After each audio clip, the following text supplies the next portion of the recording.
Why are you willing to make this an issue? Do you think?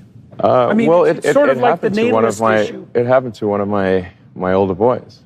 I mean, going back to the so-called gender-affirming care, which is a terrible euphemism. That's for sure.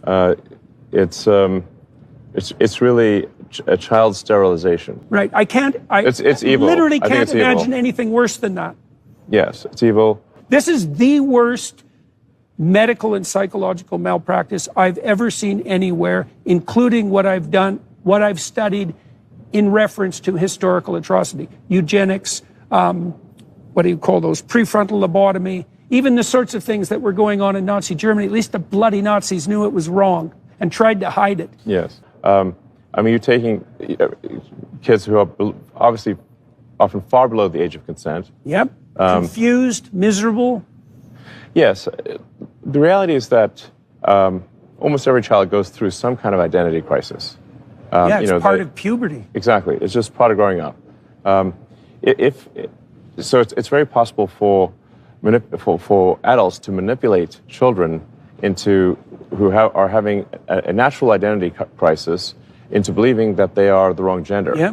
Absolutely. And that they need to be the other gender, or they need to be a boy, or a boy needs to be a girl, and that will solve all their problems. And that will solve their problems, and then they give them sterilizing drugs, which are called also a misnomer, puberty blocker.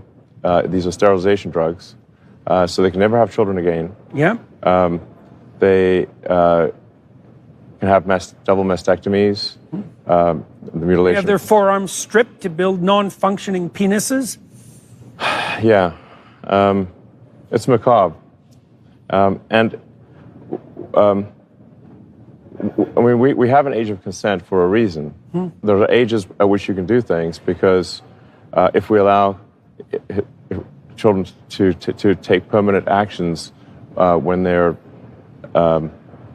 10, 12, 14 years old, they will do things that they subsequently greatly regret. So I think doing. Why are you willing to make this an issue? Do you think? I mean, well, it's sort of like the natalist issue. It happened to one of my older boys, where I was essentially tricked into signing documents for one of my older boys, Xavier. This was before I had really any understanding of what was going on, and we had COVID going on, and so there was a lot of confusion. I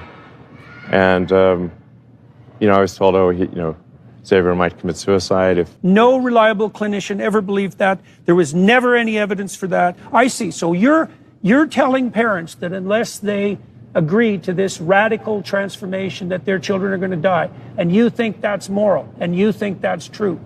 That is so pathological that it's almost incomprehensible. I can't imagine anything worse. I can't imagine a therapist doing anything worse than that, or sitting by idly and remaining silent while his colleagues are doing it. It's pathetic. It's incredibly evil, and I agree with you that people that have been promoting this should go to prison. It won't stop till that happens. Yeah. It'll just go underground. Puberty blockers are being accessed online by kids all the time through non-medical channels.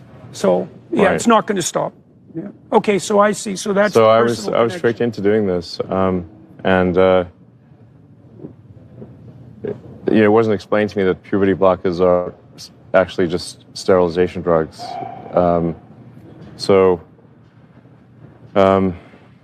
Anyway, and so I lost my son, essentially. They call it dead naming for a reason. Yeah, This is sad. So the reason it's called dead naming is because your son is dead. So my son Xavier is dead, killed by the woke mind virus. I'm sorry to hear that. Yeah. I can't imagine what that would be like. Yeah. So.